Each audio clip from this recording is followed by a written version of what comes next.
Good morning, good afternoon, good evening, wherever in the world you might be. I am Nicole BC, and you know everything.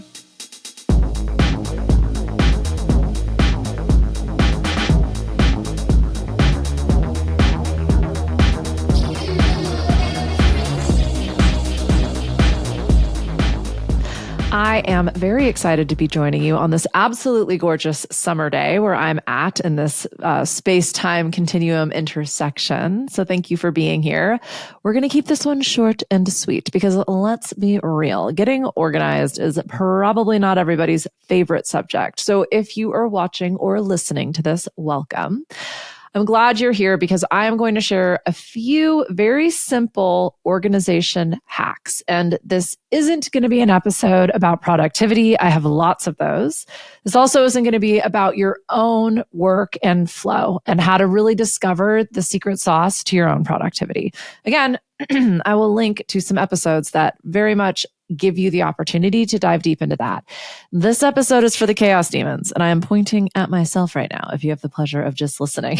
I even have a hat that says it, that I couldn't find for this episode. So if that says anything to you about organization and BZ, it should say a lot. If you think you are disorganized, if you are chronically late, procrastinator, ADHD, AF, I played with that one enough times that I knew I was going to mess it up. And also, for the micromanagers out there, I see you. Because a lot of this stems from some pretty deep-seated challenges that we're going to get to the show. But if you feel like you cannot get on top of your shit, if you feel like you're always late, you're always up against a deadline, you're never getting it all done, you get to the end of the day and you just felt like you were on the freaking hamster wheel and you got nowhere, please stay tuned. Because again, this is going to be a fast and dirty crash course in how to get organized. I've gotten to work with, at this point, thousands of different entrepreneurs, creatives, visionaries, dreamers, rule breakers, and rebels. And it's funny because I'm giggling. I had a new rule where I was just going to wear all black for my podcasts and who it up. But here we are in my summer dress that I had no desire to change out of. So you're welcome. Thanks. Thank you very much.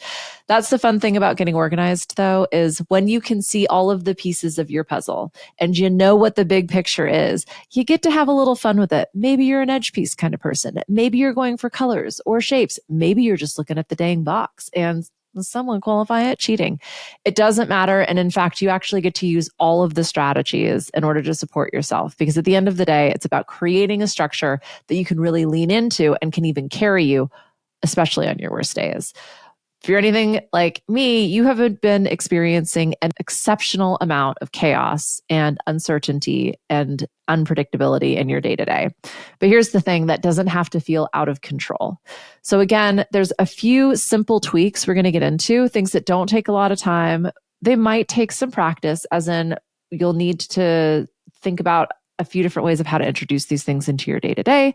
But on the other side of that, I think you're going to find a flow and some fun that you may have never experienced. So if you have ever bought a calendar, put everything in it only to never look at it again, or perhaps you're getting one of those more inspirational dream journals or vision planners and you lay out your whole year and January kicks off with a bang, and by the time to get to February, you don't even know where the journal is.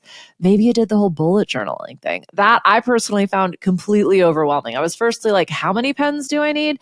And secondly, what colors are which for who on the thing? And it turned me off because it felt like its own skill set in and of itself. And I know it absolutely does it for some people. So it's just a great example about how some tools are going to work for some people, and you get to find the perfect tool to enable you to feel empowered about your overwhelming to-do list, right?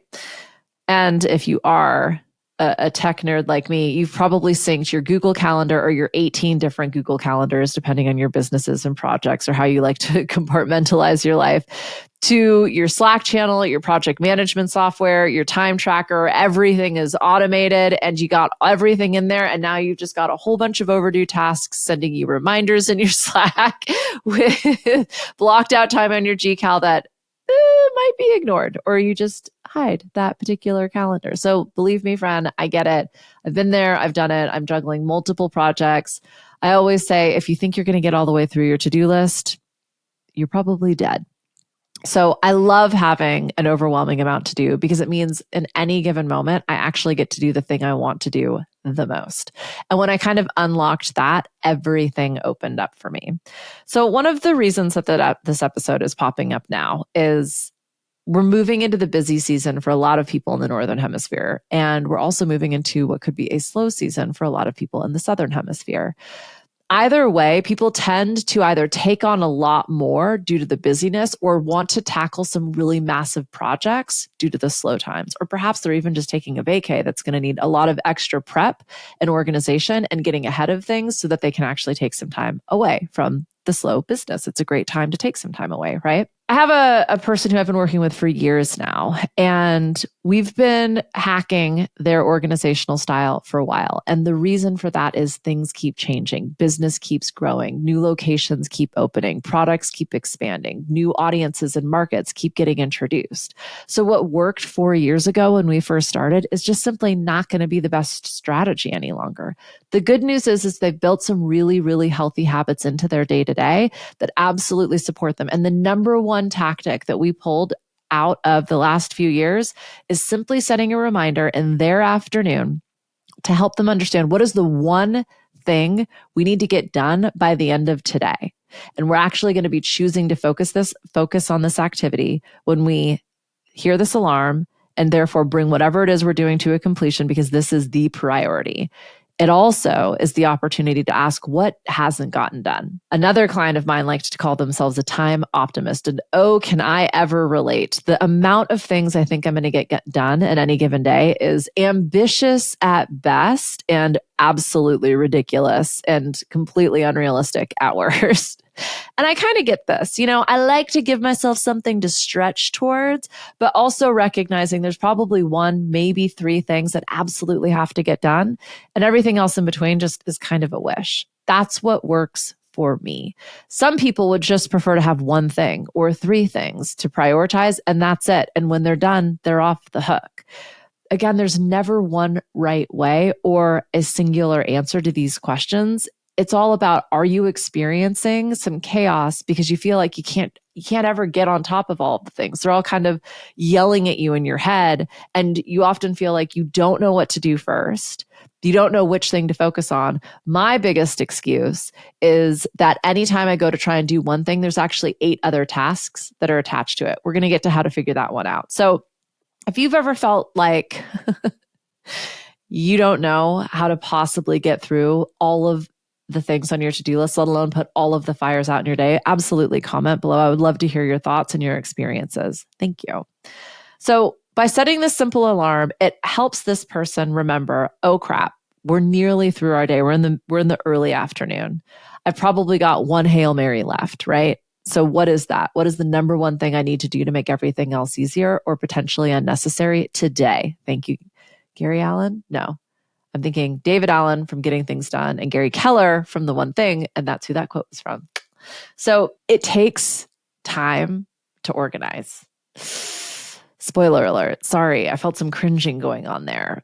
And that's, I think, the biggest oversight in staying organized and staying on top of things is it actually does take a regular check-in. For some of us, for me, I actually check in probably about 5 times a day. I will look at my calendar because when I'm working, I'm in flow. And I turn all of my notifications off. I'm not checking my emails. I'm not allowing interruptions to shift my focus because that feels really messy for me. And I tend to lose a lot of efficiency and impact when I'm doing that. So I've just learned I got to put my blinders on and focus. That also means I oftentimes find myself sitting in front of my computer, working through meetings, client sessions, deadlines, etc. So there's a bliss to that absolute focus, and there are risks because I will miss things if I don't stay in tune with my calendar and my goals. So I check in probably about 5 times in the morning. I quickly just look at my calendar and I go, okay, this is what I have before my first call. This is what I'd like to accomplish. Usually that call rolls into another conversation. I have some ideas. I tend to get really creative when I'm in connection with other people. I try and capture those. And then we're at about midday. So I'll take a little break, hydrate, check back in again, so on and so forth, up until I go to sleep. Before I turn my phone off and stop looking at the screen, I will also look at my calendar for the next day just to remind me, especially since my mornings, I try not to look at screens in my phone until it's time for me to start working. So those are my hacks. That's what I figured out. But what I urge you to do, and maybe even take a moment, pause this if you're listening to it, is think about one thing you could do to create a checkpoint in your day to get organized. And what I'll do, my actual phone screen says, check yourself to help me remember, what are you focusing on? Where's your attention?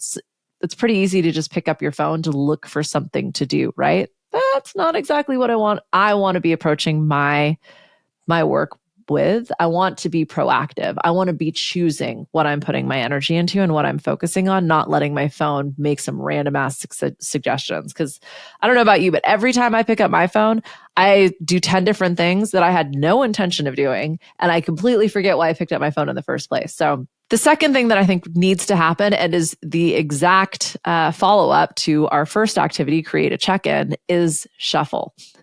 Reprioritize. The amount of times people tell me that they're not able to get to all of the important things in their life. If I had $1 for, I would not need to be having these conversations with you. Actually, that's not true. I would still have these conversations because I love all of this stuff. And it's just so interesting when I get to speak to all of these different people, how we all kind of tend to be looping on the same thing. That's why I call my newsletter The Loop. You should sign up for it. The link will be in the show notes. When we check in and then we realize there's probably only one thing that needs to happen next, it is also going to help us understand what isn't going to happen. There's no shame. There's no blame. It's just a reality check, right? We got to this point. We have not gotten where we thought we were going to go, or probably even more realistically, a whole bunch of other things happened that felt really, really important. So we chose to prioritize those over the other things we thought we were going to get done. If it's a problem, this is where you get to solve it. What are you going to focus on next? What does the next day look like now? Perhaps you're doing this check-in midday. What does the rest of your day look like now?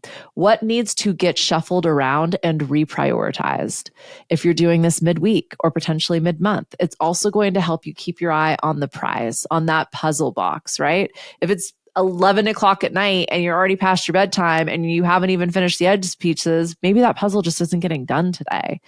You might need to communicate with some people. This is where we can get really on top of our deadlines, on being able to project forward, on being able to get obstacles out of our way before we've been bashing our head up against them, right?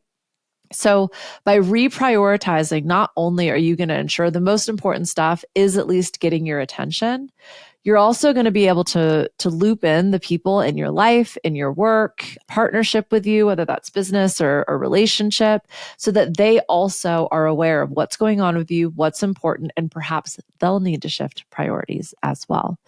It creates a real synergy, and it also gives you permission to go all in on something if you need to. For my procrastinators out there, I think it's a superpower. I think some real magic happens right before a deadline. And also, that can only occur when you create the space for it. So that's exactly what I mean by shuffle your priorities around. So for the time optimists in the room, I think this is a really fun technique because it lets you tackle way more than you ever possibly could, overflow your plate, overcommit, but also keep your promises. Because what you can look at and get pretty clear on is, you know what? I actually did invest a lot more time and energy into this project that is really important to me. So that means some of the other stuff I thought I was going to get to just isn't going to happen. When you start to give yourself permission to choose and you consciously say, I'm doing this and not that, or you know what, we're going to need to move this to another space, it's going to change the way you engage with all of your activities and your to-dos. It's going to free up creative energy and space to come up with better ideas and more impactful and effective ways of working. So you'll start to watch your efficiency actually shift into effectiveness. And that's when you get off the hamster wheel, right? When you stop the busyness, you stop just doing the same thing over and over again, because you finally have the space to be able to see what could be done differently or potentially doesn't need to get done at all. I remember one of my peers was talking about one of their to-dos or their to-do list hacks is if something keeps getting added to the to-do list, they have a time limit. I think it was like 6 times. I don't know if that was like every 6 weeks or 6 months or whatever it was, but they kind of just thought, you know what, this isn't a priority. I'm not even going to write it on the to-do list. If it pops back around at a future date, maybe it's more important. But to continually just push something down to the bottom of your to-do list probably means you don't need to do it, or it's not a priority. Either way, it's not going on your list, right? So for you time optimists who I don't want to say you underestimate how long it takes to do something, but you're very invested in the way that you work, and you're not going to be tracking minutes or hours because you will know when you're done. This is a super, super powerful way of giving yourself full permission to go with the flow and get obsessive about what it is that you do while also honoring all of the other expectations and responsibilities that you have. Okay. So this is a cheeky number 3, and I already kind of mentioned it, but David Allen was the productivity king. And before the Tim Ferrisses and the Andrew Hubermans, are we allowed to say his name yet? And all these biohackers, there was David Allen. And he wrote a book called Getting Things Done. And again, to just distill it to its most simple and most powerful takeaway, you're kind of going to categorize things into, I think, 3 different buckets. 1, will this take 2 minutes or less? If so, do it now. 2, is this a 5 to 15 minute project? And can I bucket those? So I think about admin. I think about chores, whether that's in my house or work. I think about some of the emails for me fall into this bucket because I can quickly scan my inbox. I can see who's a priority. And then you've got your 3rd category, which is going to be 15 minutes or more. Those should be scheduled in your calendar. And depending on the kind of work that you do, and what I love about some of the email platforms that we're using now is you can actually just take an email and add it directly to your calendar, or put it directly into your project management software, or using an API system like Zapier, or if this, then that, ITTY. Anywho, those programs that allow you to API 2 different software applications together. The point being, you've got 3 types of categories: 2 minutes or less, 2 to 15 minutes, or 15 minutes and more. And depending on when those interruptions show up in your day, that is a very simple, fast, easy way to filter to go, I'm just going to take care of this now. I'm going to take care of this at that allotted hour I have before lunch, or the hour before I get out of here, or the first hour in the morning, or when I batch those 5 to 15 minute tasks. Or this is a bigger project. It's going to take some of my time, and this is when that's going to happen. I've talked about this a lot, but I promise you, when you start scheduling those big projects, those things that your brain keeps looping on, you will relax, and that will give you space to get on top of all of this shit, right? You will become the calm, the eye of the storm, and the chaos. Because your ego, I can't remember, is it the right side of your brain, right, left side, whatever, that side of your brain that wants to know all of the things and all of the plans and who's responsible for what and when it's all going to happen and how much it's going to cost. When you put that thing on your calendar, you will relax enough to be able to tap into that creativity and intuition and knowing and faith. It's all going to get done, my friend. So last, I wanted to talk about getting a handle on your own process, right? So the thing about these check-ins, the thing about prioritizing, the thing about putting tasks into buckets so that you know when it's going to happen, is you're really going to start to tune into how you work best. It's going to give you space, which yields creativity, i.e. problem solving, better ways of doing things, and more impact. But importantly, it's going to give you time to integrate. When we are moving at 1,000,000 miles a minute, when we are constantly saying yes to new things, when we're taking on more, when we're climbing bigger mountains, we can lose the ability to learn from the past. I'm a big believer in history doesn't repeat itself, but it absolutely rhymes. And with 2020 hindsight, we can see so much easier what went well and why, and what could have been done differently and why. When I talk about goal setting and targets, you'll always hear me say it's never about the actual achievement. It's about how we got there, because that teaches you how to get organized, how to be productive, how to build structure that supports you even in your worst day. So a simple task like setting an alarm, asking yourself what's the most important thing and how am I going to get that done next? And then looking at how am I even thinking about what I'm saying yes to in terms of my work and activities. All of that becomes your own operating system, and you will need to update it. You're going to need to defrag or first aid, depending on your chosen operating system. You're going to need brakes. You're going to need fuel, right? Like all of this stuff, we intellectually know it, but in fact, it's our body that is telling us what we need. And if you're in pain or if you're sick, you've been ignoring those messages for a minute. It is possible to have everything you want and to do all of the things, but you can only ever, forever, you can just do one thing at a time, right? And this gives you that choice to say, this is what is most important to me now. And with full permission to do that, I promise you, you're going to see wildly different results and things are going to get easier. Not that moving quicker is a metric for success, but what I mean by that is it feels like it's just happening effortlessly. I did a podcast episode in the Quantum Business Book Club series on conscious luck, and I always go back to it because Gay Hendricks, I always go back to it because I am rushing. I am constantly pushing myself to go faster, harder, deeper, longer, stronger, more, right? And again. And what resonated so much with me was this idea that, when you're walking super duper fast and it kind of hurts your shins and you're kind of like leaning forward and you're not focusing on any of the things going on around you and it kind of hurts, but like you're in a rush and you want to get to where you're going and you're kind of frustrated with everybody and everything getting in your way, right? And then those times when you're kind of meandering, or maybe it's somebody meandering with you and you're also frustrated and you're wondering why it's taking so long and why it feels like this is going so slow. And this is just walking. It shouldn't be this hard. And you're also kind of not tuned into your surroundings and what's happening.